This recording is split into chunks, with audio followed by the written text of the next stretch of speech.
ओम शांति। 6 जून 2026 की मुरली है। मुख्य रूप से बाबा ने कहा, जो कुछ बीता ड्रामा की भावी, जरा भी स्थिति हलचल में ना आए। भल कैसी भी परिस्थिति हो, अर्थक्वेक आ जाए, धंधे में घाटा पड़ जाए, लेकिन जरा भी संशय पैदा ना हो। इसको कहते हैं महावीर। अगर ड्रामा की यथार्थ नॉलेज नहीं तो आंसू बहाते रहेंगे।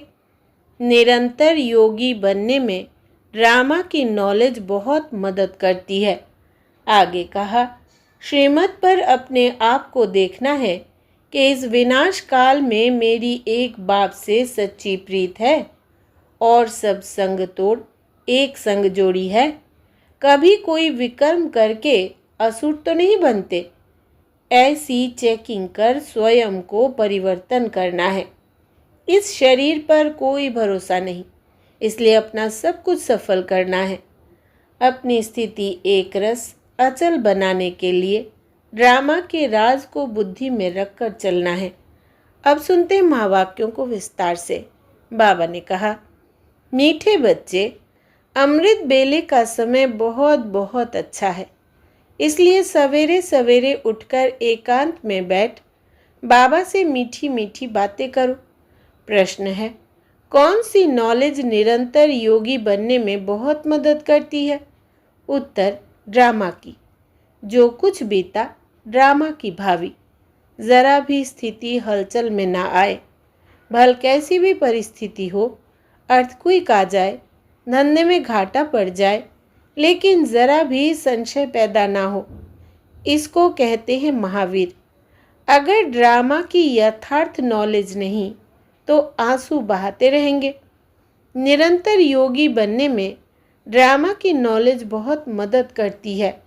गीत है, ओम नमः शिवाय, ओम शांति।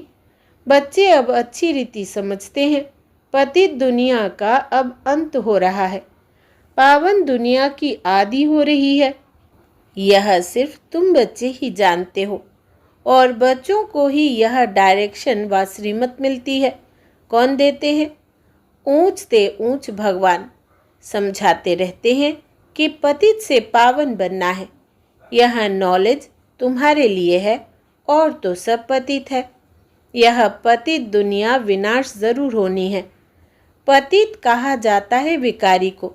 बाप समझाते हैं कि तुम जन्म जन्मांतर एक दो को दुख देते आए हो, इसलिए तुम आदि मध्य अंत दुख पाते हो।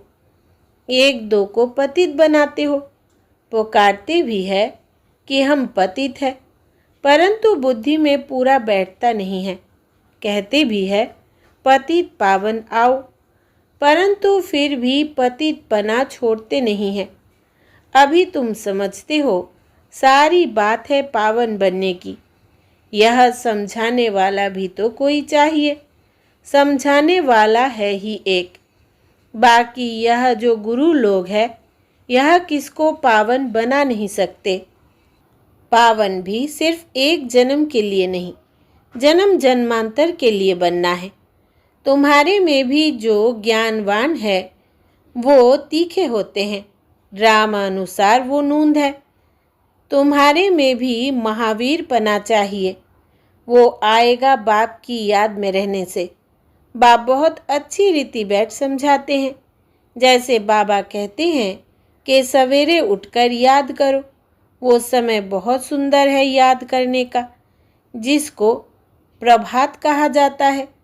भक्ति मार्ग में भी कहते हैं, राम सिमर प्रभात मेरे मन। बाप भी कहते हैं, सवेरे उठ बाप को याद करो तो बड़ा मज़ा आएगा।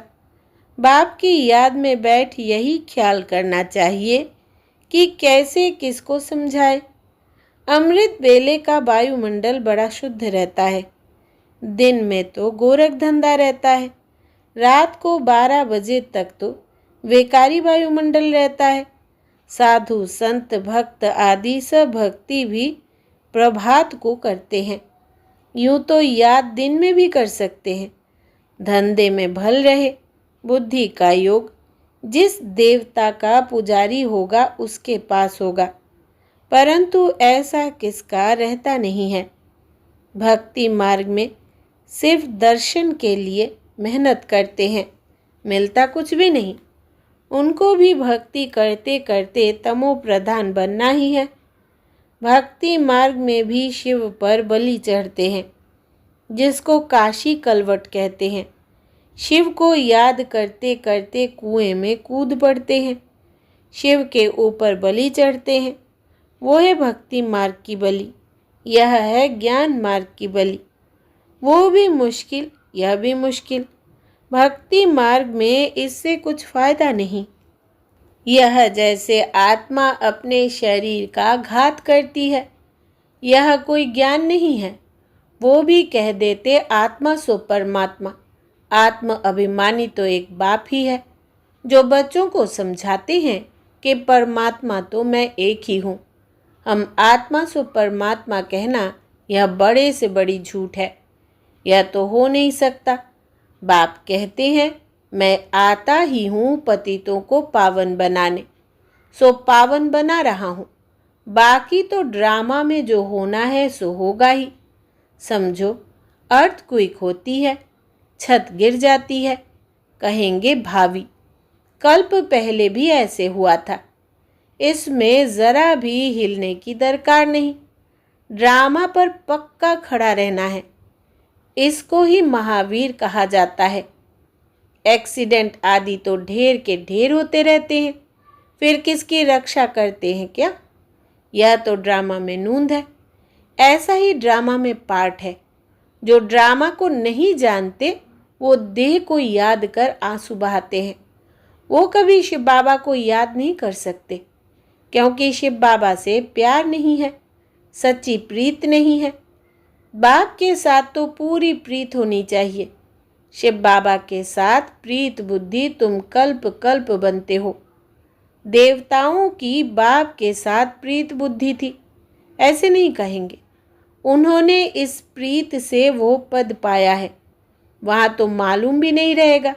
सारे कल्प में तुमको शिव बाबा का पता भी नहीं रहता है जो प्रीत रख सको। अभी बाप ने अपना परिचय दिया है। अब बाप कहते हैं कि और संग तोड़ मुझ एक साथ जोड़ो। यह विनाश काल तो ज़रूर है, यह भी तुम बच्चे जानते हो। मनुष्य तो बिल्कुल ही घोर अंधियारे में है। तुम अभी समझते हो, हमको तो बाप से पूरा वर्षा लेना है। याद बिगैर सतो प्रधान नहीं बन सकेंगे। सर्जन बन अपने रोग को देखना है। श्रीमत पर देखना है कि हमारी बाप के साथ कितनी प्रीत है। अमृत बेले ही बाप को याद करना अच्छा है। प्रभात का समय बहुत अच्छा है। उस समय माया के तूफान नहीं आएंगे। रात को 12 बजे तक तपस्या करने का कोई फायदा नहीं है, क्योंकि टाइम ही गंदा होता है। वायुमंडल खराब रहता है, तो 1 बजे तक छोड़ देना चाहिए। 1 के बाद वायुमंडल अच्छा रहता है। बाप कहते हैं अपना तो है ही सहज राजयोग, भल आराम से बैठो। बाबा अपना अनुभव भी सुनाते हैं, कैसे बाबा से बातें करता हूँ। बाबा कैसा वंडरफुल यह ड्रामा है। आप कैसे आकर पतित से पावन बनाते हो, सारी दुनिया को कैसे पलटाते हो। बड़ा वंडर है। जैसे बाप को ख्याल आते हैं वैसे बच्चों को भी आने चाहिए। कैसे मनुष्यों का बेड़ा पार करे अथवा कैसे नैया पार करे। बाप कहते हैं तुम पुकारते रहते हो, हे पतित पावन आओ। अब मैं आया हूँ। अब तुम पतित ना बनो। पतित होकर सभा में आकर नहीं बैठो, नहीं तो वायुमंडल अशुद्ध कर देते हो। बाबा को मालूम तो पड़ता है। दिल्ली में, बॉम्बे में ऐसे विकार में जाने वाले आकर बैठ जाते थे। गाया हुआ है, असुर आकर विघ्न डालने बैठते थे। बेकार में जाने वालों को असुर कहा जाता है। वायुमंडल को खराब करते हैं। उनके लिए सजा बहुत कड़ी है। बाबा समझाते तो सभी बातें हैं, फिर भी अपना घाटा करने के सिवाय रहते नहीं। झूठ भी बोलते हैं, नहीं तो फौरन लिख देना चाहिए, बाबा हमसे यह भूल हुई, क्षमा करना। अपना पाप लिख दो, नहीं तो वृद्धि को पाते रहेंगे और रसातल में चले जाएंगे। आते हैं कुछ लेने लिए और ही कान काट लेते। यह भी ड्रामा में पार्ट है। ऐसे असुर कल्प पहले भी थे, अब भी है। अमृत छोड़ विष पीते हैं, अपना भी घात करते हैं और औरों को भी नुकसान पहुंचाते हैं, वायुमंडल खराब कर देते हैं। ब्राह्मणियाँ भी सब एक समान नहीं है। महारथी, घुड़सवार, प्यादे सब है। तुम बच्चों को अथाह खुशी होनी चाहिए, बाबा मिला और बाकी क्या। हाँ, अपने बच्चों आदि को ज़रूर संभालना है। ऐसे नहीं कि बाबा यह सब आपके हैं, अब आप संभालो। हम तो आपके बन गए। बाप समझाते हैं कि गृहस्थ व्यवहार में रहते कमल फूल समान पवित्र बनो, कोई भी पतित काम नहीं करो। बस पहली बात है काम की। द्रौपदी ने भी इस पर पुकारा कि हमको यह नग्न करते हैं। पुकारा भी तब था जब बाप सुनने वाला आया था। बाप के आने के पहले कोई भी पुकारते नहीं हैं। किसको पुकारेंगे? बाबा आया है तभी पुकारते हैं। पतित से पावन बनकर फिर कहाँ जाएंगे? वापिस जाना है, वो तो यही समय है। सबका सद्गति दाता लिबरेटर एक ही है। यहाँ तो दुख है। साधु संत आदि कोई भी सुखी हो न सके। सबको कोई ना कोई दुख रोग आदि होता ही है। कोई गुरु अंधा लूला भी होता है। जरूर कोई ऐसा काम किया है तब तो अंधा लूला आदि बनते हैं। सतयुग में कोई अंधा लूला आदि थोड़ी होगा। मनुष्य थोड़ी समझते हैं। बाप ही आकर समझाते हैं। बाप ही ज्ञान का सागर पतित पावन है। बाकी तो सब है भक्ति। वो भक्ति मार्ग ही अलग है। वो है सीढ़ी उतरने का मार्ग।